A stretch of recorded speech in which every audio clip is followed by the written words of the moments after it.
C. Joseph Vijay எனும் நான்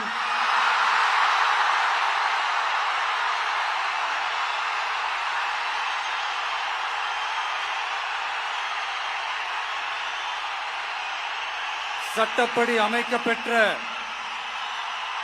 இந்திய அரசியல் அமைப்பின்பால் உண்மையான நம்பிக்கையும் மாறா பற்றும் கொண்டிருப்பேன் என்றும் இந்திய நாட்டின் ஒப்பில்லாத முழு முதல் ஆட்சியையும் ஒருமையையும் நிலை நிறுத்துவேன் என்றும்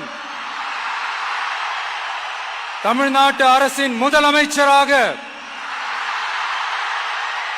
உண்மையாகவும் உளச்சான்றின்படியும் என் கடமைகளை நிறைவேற்றுவேன் என்றும்